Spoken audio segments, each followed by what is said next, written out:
Welcome to Unapologetically in Power.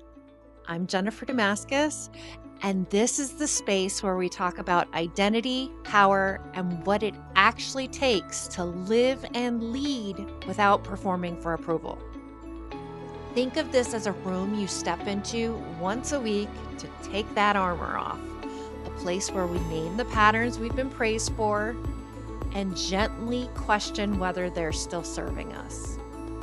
And today, I want to talk about a pattern that gets rewarded early, reinforced often, and quietly limits a lot of high-powering women. It's being nice. And let's start by clarifying what I mean by nice, because I'm not talking about kindness. Kindness comes from care. Niceness comes from approval.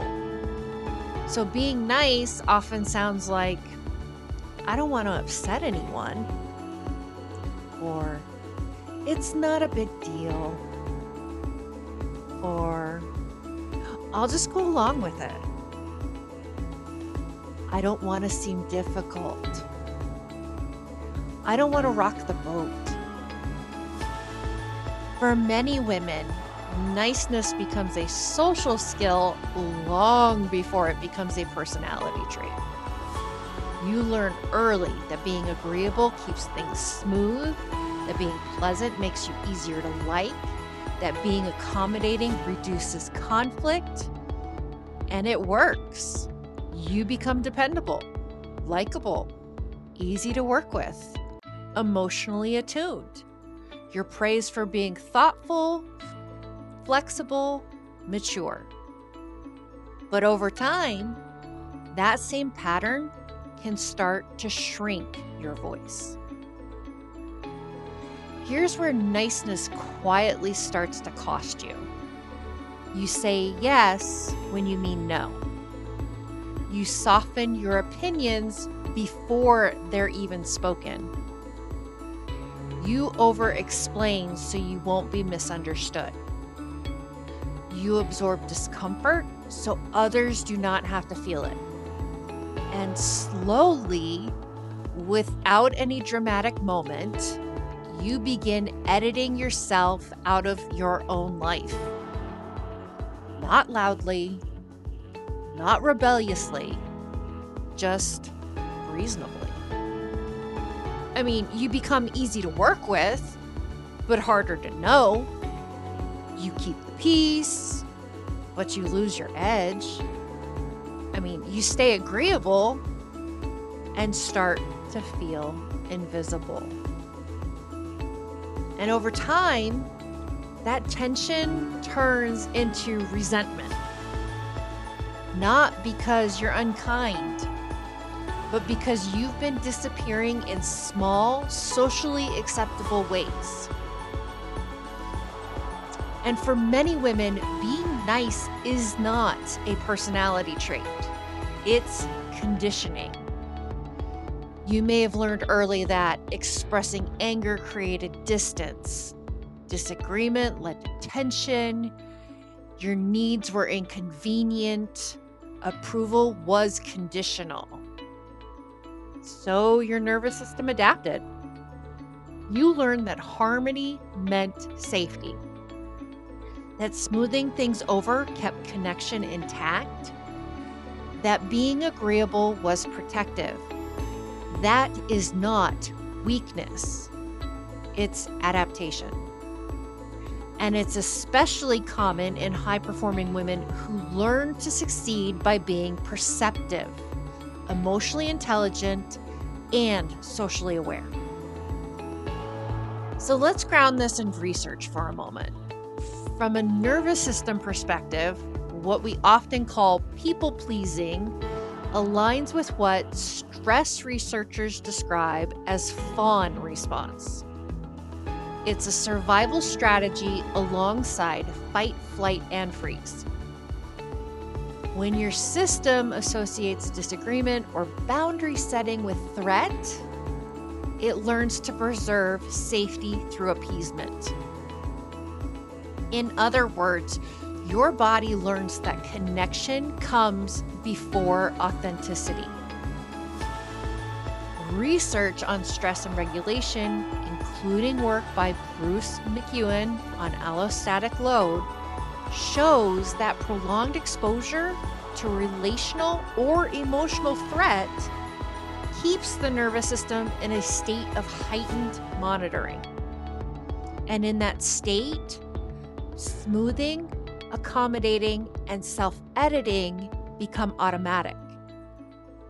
This is not manipulation. It's regulation. Your system is trying to keep you safe. And once that pattern is learned, it can persist even in environments where you're no longer at risk. And here's where the reframe gets important. Social and organizational psychology research consistently finds that while agreeable people are often perceived as warm, they are not always perceived as influential. Studies on leadership and assertiveness show that people who express clear opinions and boundaries are more likely to be seen as credible and effective, even when they are not more dominant or loud. At the same time, research on self-determination theory, which was developed by Edward Deci and Richard Ryan, shows that long-term well-being depends on three needs: autonomy, competence, and connection. When niceness overrides autonomy, people often experience burnout, resentment, and emotional fatigue. So the issue is not kindness. It's the loss of self-direction. Niceness preserves harmony in the short term, but clarity builds trust over time. And here's the reframe I want to offer you. You do not need to stop being kind. You do not need to become blunt or harsh or confrontational. What you're being invited into is integrity. Because integrity says, I can be honest and respectful at the same time. It also says, I can care about others without abandoning myself. Integrity says, my needs don't make me difficult. They make me human. Niceness avoids discomfort. Integrity tolerates it. Niceness manages perception. Integrity stands in truth. And when you shift from niceness to integrity, something changes. Your voice steadies, your boundaries clarify, your energy returns. So I want to ask you a few gentle questions, and you don't need to answer these out loud. Where have you been choosing niceness over honesty? Where do you soften your truth to keep the peace? What conversations do you keep rehearsing but never quite have? And what might change if you trusted that your clarity would not cost you connection? Again, you don't have to say these out loud. I just want you to notice what comes up. No fixing, no forcing, just awareness. This is why being nice is such a powerful identity pattern. It isn't about manners, it's about safety. When your identity is organized around keeping others comfortable, your power stays muted. But when you begin to lead from integrity instead of approval, something shifts. You don't become colder, you become clearer. You don't lose relationships, you attract more honest ones. and you begin to experience a deeper kind of respect, the kind that comes from being fully yourself. So before we close, I want to say this clearly. If being nice helped you survive, belong, or succeed, there is nothing wrong with you for learning that strategy. It did its job. But you do not have to keep shrinking your truth to stay connected. Let me say that again. You do not have to keep shrinking your truth to stay connected. You are allowed to take up space. You are allowed to have preferences. You are allowed to say no without apologizing. And if this conversation resonated, I've created a gentle reflection tool called the Invisible Rulebook Reset.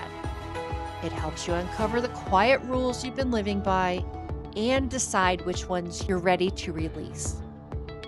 You'll find it linked in the show notes whenever you're ready. There's no pressure, it's just an invitation. Thank you as always for spending this time with me. I'll see you next week here on Unapologetically in Power.